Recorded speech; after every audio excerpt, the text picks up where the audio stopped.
We preach truth, that's why we classic. Y'all stretch truth, but truth is not elastic. Arguments loose when rooted in what's plastic. What's good? This is Eric Trent with For the Love Hip-Hop. I'm here in New York City with ATTAM. Man, we're here for the Vision NYC. Man, this is going to be a special night. We got about 70 people coming through. Very intimate venue. Let's start out and just talk about that, ATTAM. Like, man, how did you land this venue, and why exactly did you want to have this concert here?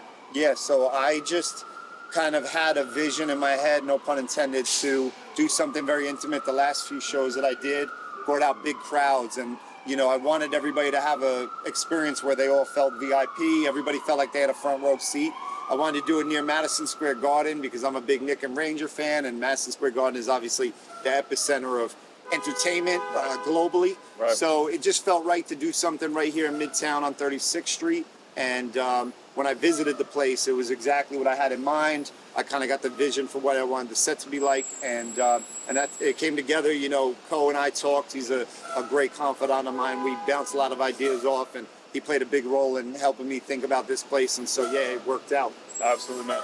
So alongside Co, you got Joseph SD performing as well.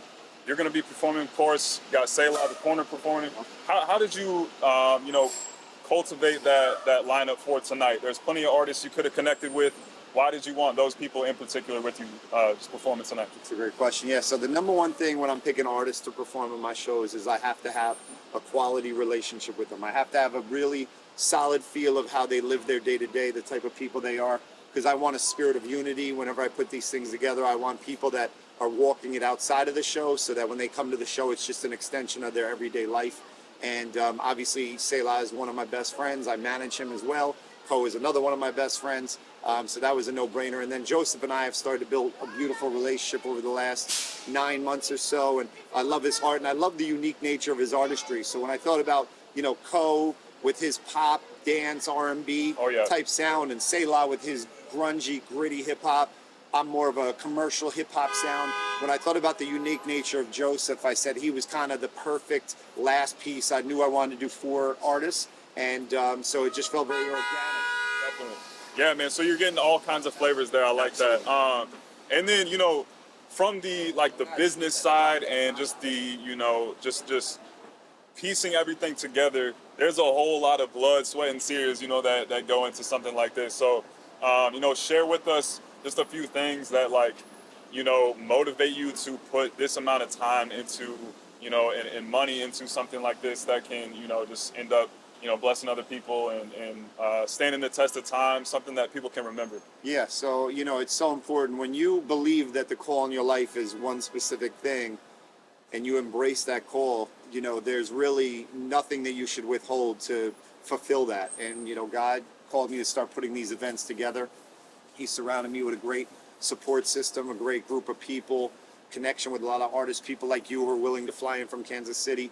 And so, at the end of the day, I just, I don't really spare any expense because I want the experience from start to finish to be elite.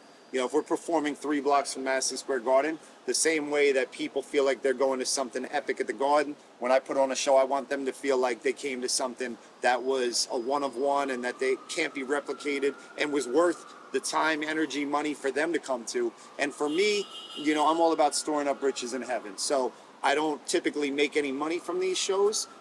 Typically, I lose money on them. But for me, that's a small cost. People are scared to use the word business when it comes to ministry. Sure. But, at the end of the day, I've done a lot of startups and I've been very successful in business for 25 years.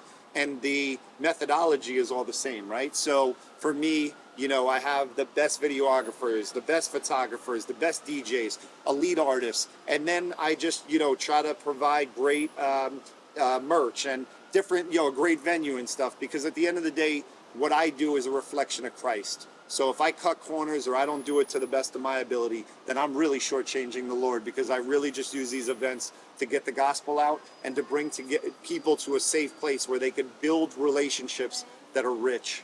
Absolutely, man. Absolutely. Good stuff. Yeah. And then just share with us any nerves that you might have coming into this.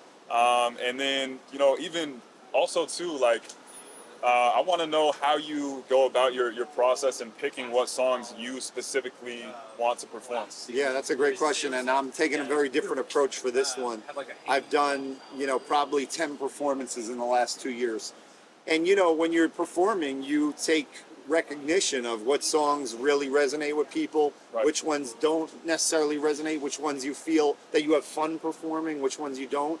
And the bottom line is I feel like tonight is the first night of my life that I have a set list put together that I think is just going to be extremely powerful from start to finish.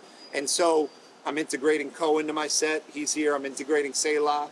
I'm integrating Charlie Summers, who's coming in. And, for me, it was like, if I'm doing 20 minutes, what are the 20 most powerful minutes that I can give to everybody who's going to feel like they're in the front row so that they walk away and say, man, Adam is not just dope at putting events. He's not just a good guy, but he really is an elite performer. And that's where I'm trying to get, So I spent a lot of time and energy just kind of moving things around and putting the puzzle pieces together. And I feel like I've landed on something that's going to really flow nice. For sure, man. Well, I'm just as excited as I'm sure everybody else is that's going to be here in attendance tonight, man. Stay on the lookout for future events because I know you got some others in the big events coming. Yeah, man. I appreciate you putting all this time into setting up such an event, man, and I'm hyped. Well, and I just want to say that, people like you are who keep me going hard, because it's like when somebody's willing to take time away from their everyday life and to invest the money to come to this because they believe in what I'm doing and believe in my vision, that is so huge to me, and I don't take that for granted. And so having people like you at these events is, for me, what is the most fulfilling. So thank you for coming out. Absolutely. I'm glad we could do this. Many more interviews ahead. And this is pre-show, so hopefully by the time y'all see this, you're hearing about the show relentlessly. Yes, sir. Peace. Mercy knew each morning his grace cascades. I'm just praying the mask fades away like haze meeting someone to cast rays. Cause my hypocrisy gotta become obsolete.